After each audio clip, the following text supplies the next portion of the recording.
ये निश्चित रूप से जो है सरकार के दबाव में दिया गया इस्तीफा नजर आता। स्वास्थ्य कैसे एकदम अचानक क्या कारण हुए, घंटे के अंदर के इस्तीफा ही देना पड़ गया। हिंदुस्तान के इतिहास में ये पहली बार ऐसा हुआ है कि किसी उपराष्ट्रपति ने अपने से चला करके इस्तीफा दिया हो। मानसून सत्र शुरू होते ही उपराष्ट्रपति जगदीप धनखड़ ने इस्तीफा दे दिया।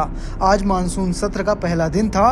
राष्ट्रपति द्रौपदी मुर्मू को पत्र लिखकर जगदीप धनखड़ ने इस्तीफा दिया है। धनखड़ ने स्वास्थ्य कारणों के कारण इस्तीफा दिया है। उन्होंने प्रधानमंत्री मोदी और उनकी कैबिनेट का सहयोग के लिए धन्यवाद भी दिया है। लेकिन दूसरी तरफ कांग्रेस के नेता इस पर सवाल भी उठा रहे हैं। उनका कहना है कि शाम के 6:30 बजे तक या कहें 6 बजे तक सब कुछ सही चल रहा था। उनकी तरफ से दावा किया जा रहा है कि शाम तक उपराष्ट्रपति जो विपक्ष के सांसद थे उन्हें कमेटियों में रखने की बातचीत कर रहे थे, लेकिन जैसे ही 9 बजा ऐसा क्या हुआ कि उन्होंने इस्तीफा दे दिया। सबसे पहले इस पर आपको दिखाते हैं कि इस पर पूरे मामले पर जयराम नरेश क्या कुछ कह रहे हैं। उन्होंने एक ट्वीट लिखा और इसमें कहा कि उपराष्ट्रपति और राज्यसभा के सभापति का अचानक इस्तीफा जितना चौंकाने वाला है उतना ही अकल्पनीय भी है। आज शाम करीब 5 बजे तक मैं उनके साथ था, वहां कई अन्य सांसद भी साथ थे और शाम 7:30 बजे मेरी उनसे फोन पर बातचीत भी हुई थी। निसंदेह श्री जगदीप धनखड़ को अपने स्वास्थ्य को सर्वोपरि प्राथमिकता देनी चाहिए, लेकिन ये भी स्पष्ट है कि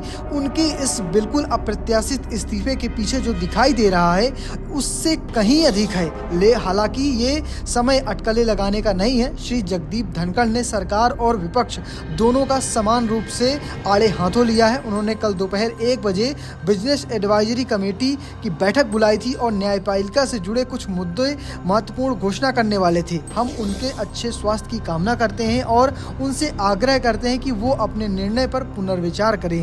हम प्रधानमंत्री से भी अपेक्षा करते हैं कि वो श्री जगदीप धनखड़ को अपना मन बदलने के लिए राजी करें। ये देश हित में होगा। विशेष रूप से कृषक समुदाय के लिए ये एक बड़ी राहत होगी। वहीं इस पूरे मामले पर क्या कुछ कह रहे हैं कांग्रेस के नेता नीरज डांगी, वो भी आपको सुनवा देते हैं। देखिए, इसमें मैं स्पष्ट करना चाहूंगा कि राजस्थान के लिए तो विशेष रूप से गौरव की बात थी कि राजस्थान से उपराष्ट्रपति अगर बनते हैं और धनखड़ साहब राजस्थान से ताल्लुक रखते हैं तो निश्चित रूप से राजस्थान का गौरव और सम्मान उन्होंने हमेशा बढ़ाया।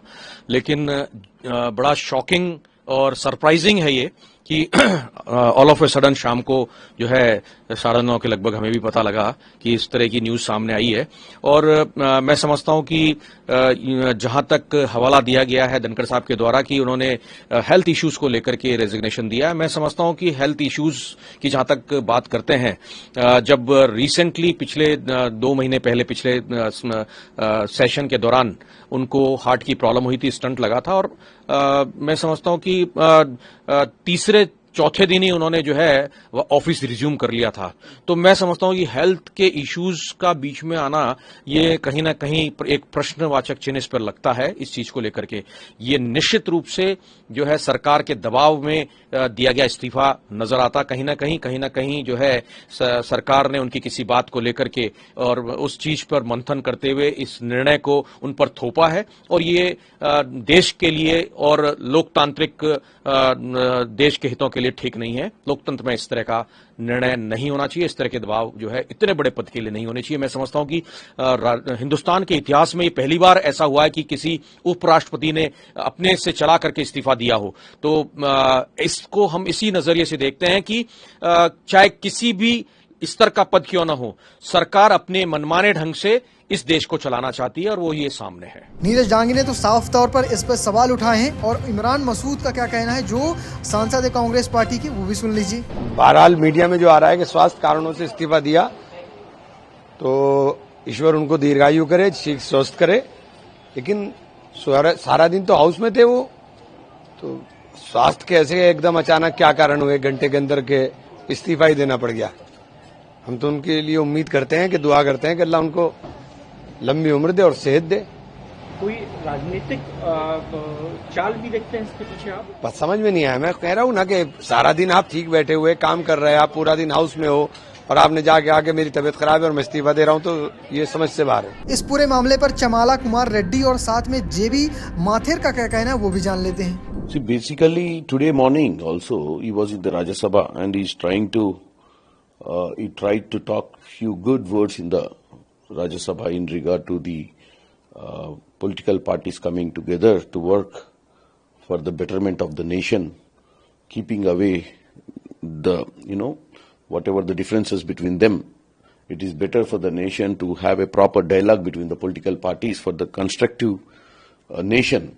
So it was a shocking for me, but he cited reasons that his health is not cooperating, and due to medical reasons and medical advice, he is giving up this position.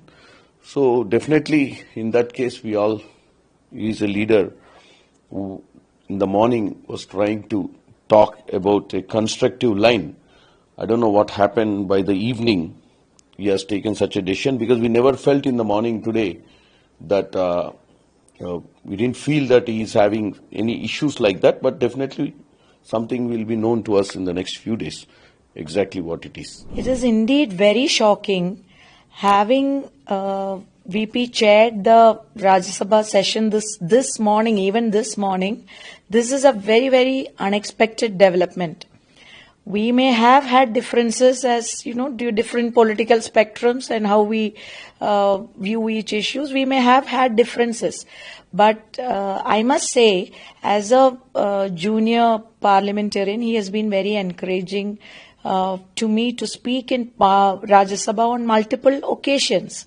So I wish him good health, and may he recover soon.